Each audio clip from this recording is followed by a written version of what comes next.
আল্লাহ তাবারক ওয়া তাআলা এখানে বললেন আল ফাওয়াহিশ। এই যে আজকে আমাদের রাস্তার মধ্যে যাবেন, দুঃখ নিয়েন না, যেটা বাস্তব সেটাই বলছি। আর আজকে শোনার পরে মসজিদে নিজে নিজে ওয়াদা করবেন, তওবা করেন, মসজিদ থেকে বের হবেন যে ইনশাআল্লাহ আজকের পরে এই কাজ করব না। যদি বলা যায় আজকে আমাদের অনেক জায়গা আছে, জায়গা থাকা সত্ত্বে রাস্তাটাকে সেটে দিয়ে একদম তার পাশ দিয়ে এমন করে গর্ত করে সেখানে আমরা গোবরের সার।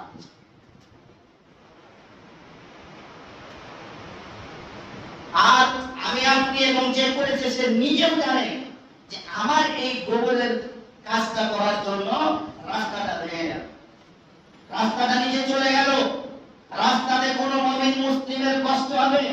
এই কষ্টের কারণটা আপনি আমি।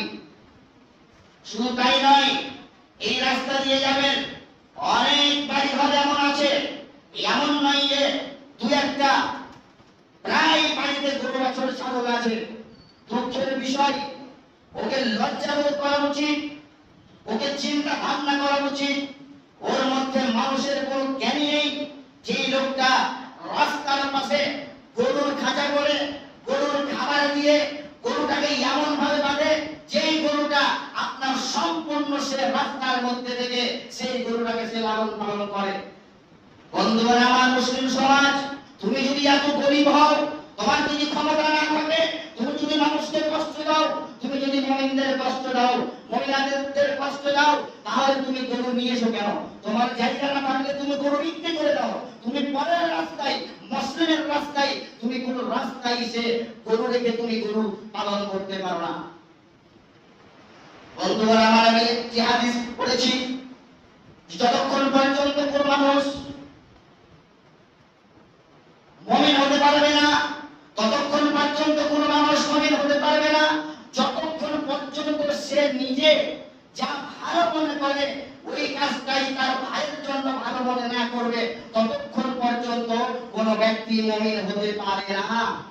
একটি কথা ভাবুন তো দেখি, যেই রাস্তার কারণে, যেই রাস্তার পাশে আপনি গোবরের মান করে রেখেছেন, যেই রাস্তার পাশে আপনি গোবরের সার করে রেখেছেন, ওই গোবরের সারটা রাস্তার মধ্যে পড়ে আছে, রাস্তাতে এসে আছে, এবং আপনার ওই গোবরের মান করার কারণে রাস্তাটা মাটির নিচে যাচ্ছে, মানুষ যাবে, গাড়ি যাবে, সে উল্টে পড়বে, তার কষ্ট হবে। ওই কষ্টের দায়কে আপনি একটি চিন্তা করেন তো দেখি। আপনাকে আমি জোর গলায় বলছি, জোর গলায় আপনাকে বলছি, আপনার মধ্যে, আপনার বাড়ির মধ্যখানে আপনি একটি গোবরের মান করে রাখতে পারবেন? আপনার মনটা বলবে যে আমি রাখতে পারবো? পারবেন না। তখন আপনাকে ঘৃণা লাগে। আপনি এটা কি করে ভাবলেন যে আপনার গোবরের মান, আপনার গোবরের সারের জায়গা আপনি রাস্তার পাশে করবেন, রাস্তা দিয়ে গন্ধ ছড়াবে, আর সেই গোবর আপনার রাস্তায় বৃষ্টির সময় রাস্তায় এসে পড়বে, মানুষের চলাফেরায় অসুবিধা হবে। আপনি যখন নিজের জন্য সেটা পছন্দ করলেন না, তাহলে আপনার এক মুমিন, আপনার এক মুসলিম মুসলমান ভাইদের জন্য আপনি কি করে পছন্দ করবেন? তাহলে হাদিস অনুযায়ী আপনি এখন পর্যন্ত প্রকৃত মুমিন নন যতক্ষণ পর্যন্ত আপনি যে জিনিসটা নিজের জন্য পছন্দ করবেন, সেই জিনিসটাকে আপনাকে অপরের জন্য পছন্দ করতে হবে। বলুন তো দেখি, আপনি গরুর গোয়ালটা, গরু রাখার জায়গাটা আপনার সুন্দর করে কেন রাখেন? যেখানে আপনি শুইবেন, যেখানে আপনি খাবেন, যেখানে আপনি বসবেন, সেখানে তো আপনি আপনার গরুর জায়গা করেননি। করেছেন কোথায়?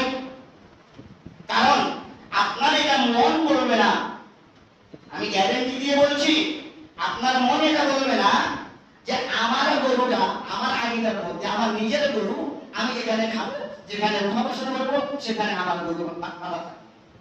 আপনি ভাববেন না, কারণ আপনি পছন্দ করেন না। তাহলে যখন আপনি সেটাই পছন্দ না করলেন, কোনটা?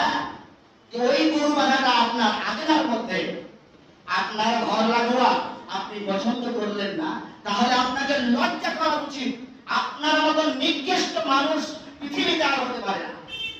এত নিকৃষ্ট আপনি, যেই জিনিসটা আপনি নিজে পছন্দ করেন না, আপনি রাস্তার মধ্যে বেঁধে দিয়ে সকালবেলায় যখন মানুষ পথ দিয়ে হাঁটবে, ফজরের নামাজ পড়তে যাবে, এমন এমন মানুষ আছে সেই গরুটা ফজরের সময় বের করে দেয়, ওর সম্পূর্ণ পেচ্ছাপ, সম্পূর্ণ পায়খানা, সম্পূর্ণ গোবর আপনার রাস্তার উপরে। কোথায় পেলেন আপনি? আপনার এতটা জায়গা আছে, আপনার কান্দার মধ্যে, আপনার বাড়ির উঠোনের মধ্যে এতটা জায়গা আছে, আপনি রাস্তা থেকে আর 5 হাত দূরে বাড়তে পারেন না? যদি আপনি ফকির হন, যদি আপনার ক্ষমতা নেই, আপনাকে গরু বাছুর পালন করতে হবে না, আপনাকে ছাগল পালন করতে হবে না, আপনার ছাগলে অন্য কাউকে কষ্ট দেবে, আপনি তারপর দিয়ে বলবেন কোথায় পেলেন আপনি? আপনার লজ্জা বোধ হয় না? বন্ধুরা আমার, রাসূলুল্লাহ সাল্লাল্লাহু আলাইহি ওয়াসাল্লামের হাদিস পড়েছি আপনাদের সামনে। কি বলছেন শুনুন। হযরত আবু হুরায়রা রাদিয়াল্লাহু তাআলা আনহু থেকে বর্ণিত। কি বলছেন শুনুন।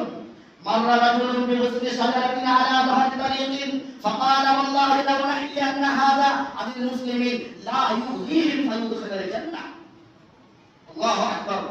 এই হাদিসের মধ্যে বলছেন, সাল্লাল্লাহু বললেন, এক ব্যক্তি রাস্তার মধ্যে দিয়ে হেঁটে যাচ্ছে, রাস্তার মধ্যে একটি ডাল দেখতে পেল।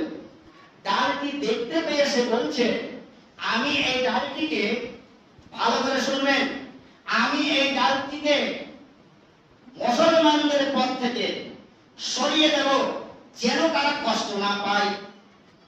তারপরে বলছেন ফাউদখিলাল জান্নাহ, সে ব্যক্তি ওই কাজটি করার জন্য জান্নাতে প্রবেশ করবে।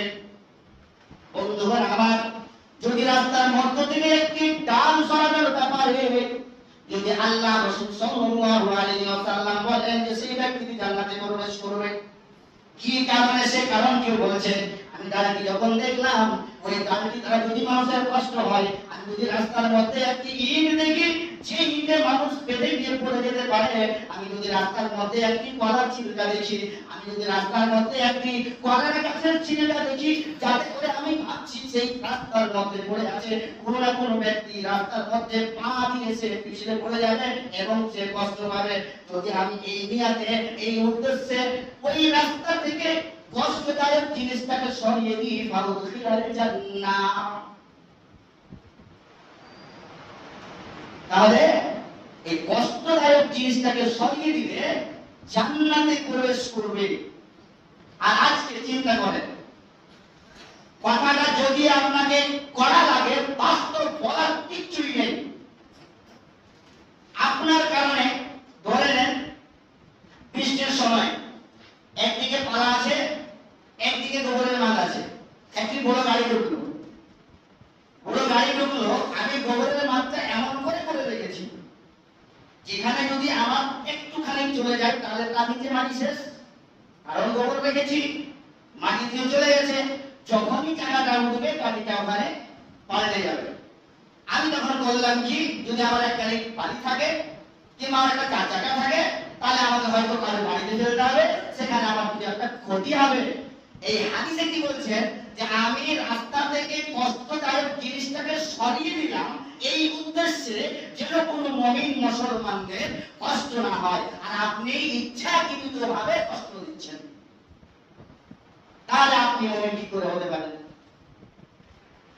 বন্ধুরা আমার, যারা যারা শুনছি আর যারা আমরা এই অভ্যাস্ত রয়েছি, আমাদের সবাইকে নিজেকে শুধরাতে হবে।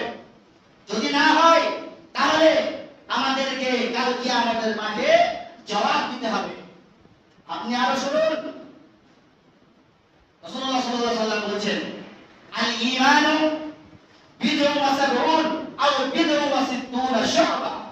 এখানে বলছেন যে ঈমানের শতাধিক অথবা 70 শাখা বিশিষ্ট রয়েছে, 70 বেশি শাখা রয়েছে, শাখা কাণ্ড রয়েছে। শাখা কাণ্ড কাকে বলা হয়? এই যে গাছের ডালপালা বের হয় তাদেরকে শাখা কাণ্ড বলা হয়। যে ফাফসাদু হাতার মধ্যে সর্বোচ্চ শাখা হলো কি? কাউলু লা ইলাহা ইল্লাল্লাহ, লা ইলাহা ইল্লাল্লাহ বলা, এবং ওয়াদানাহা ইমানাতুল আযা আনিত তারিক, এবং কষ্টদায়ক জিনিস রাস্তা থেকে সরিয়ে দাও। এখানেও আপনাকে কষ্টদায়ক জিনিস রাস্তা থেকে সরিয়ে নিতে হবে।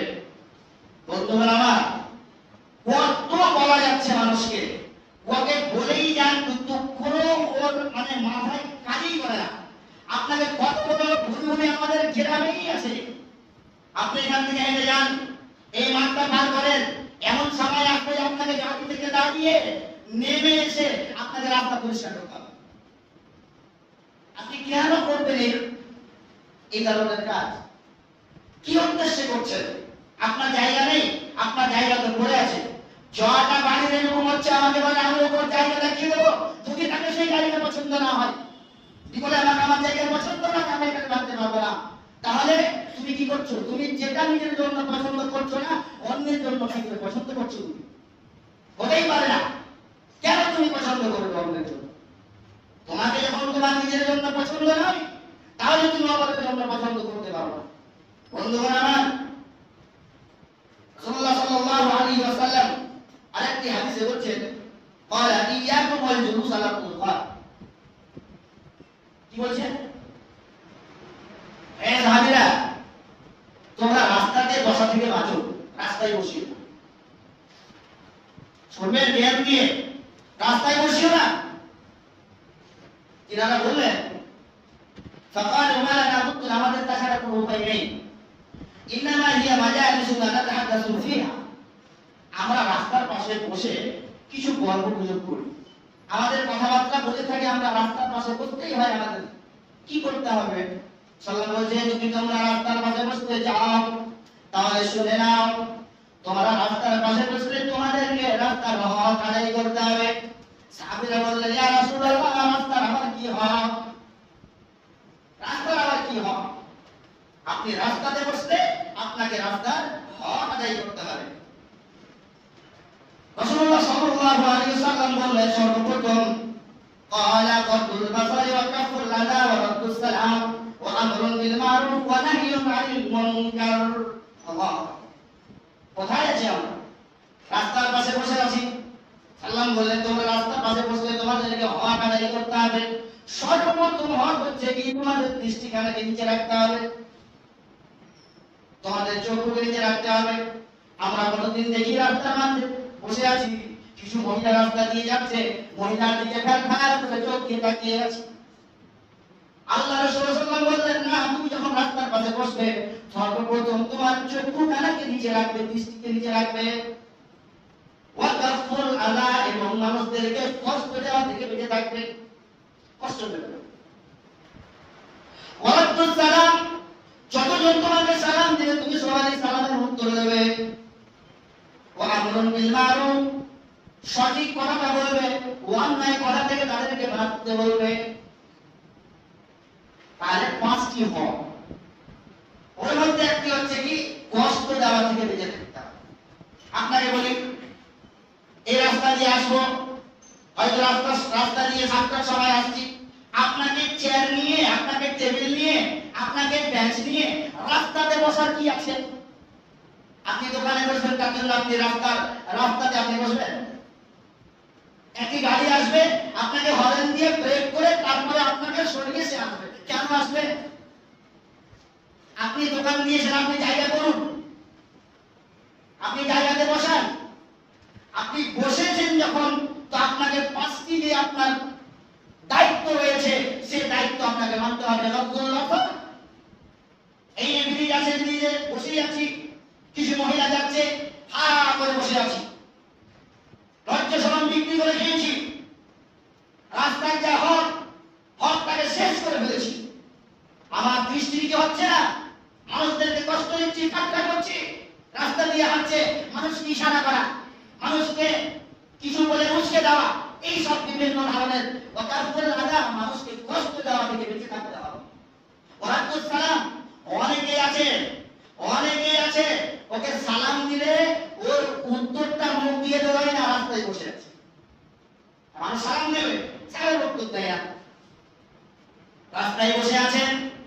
আমরুন বিল মারুফ, সঠিক কথা বলতে হবে, সঠিক আদেশ করতে হবে। আপনার সামনে, আপনার পাশে বসে আপনি হাজি সাহেব মানুষ, আপনি একটি আলেম মানুষ, রাস্তায় বসে আছেন, আপনার পাশে একজন বিড়ি ধরে টানছে, আপনি বসে আছেন, আপনার মুখ দিয়ে শুনলো না, ভাই তুমি বিড়ি খেও না, কেন তুমি বিড়ি খাচ্ছ, এটা হচ্ছে অন্যায় কাজ, তুমি করতে পারো, ওই বলবে না, আপনি বসেই আছেন, রাস্তার পাশে দোকান, দোকানে বসে আছেন, একজন নাই, পাঁচজন নাই, সাতজন বিড়ি খাচ্ছে, কেন আপনি বসে আছেন ভাই? আপনি তো মানা করলেন না, নিষেধ করলেন না। আপনি একজন মুরব্বী ব্যক্তি, আপনাকে চিন্তা করা উচিত ছিল যে আমাকে এখন তাদেরকে অন্যায় থেকে সরিয়ে নিয়ে আসতে হবে এবং সঠিক আদেশ করতে হবে। ওটা তো দূরে যান, রাস্তাতে বসে এর বুঝান, ওর বুঝান, ওর কথা, এর কথা, এটাই কাজ। অকেজ মানুষ একটা, ও রাস্তায় বসে এরকমই কাজ করবে। যাই হোক, শেষে আল্লাহর কাছে দোয়া করি, আল্লাহ তাবারক ওয়া তাআলা যেন আমাদেরকে শোনা চাইতে বেশি আমল করার তৌফিক দান করেন। আমিন।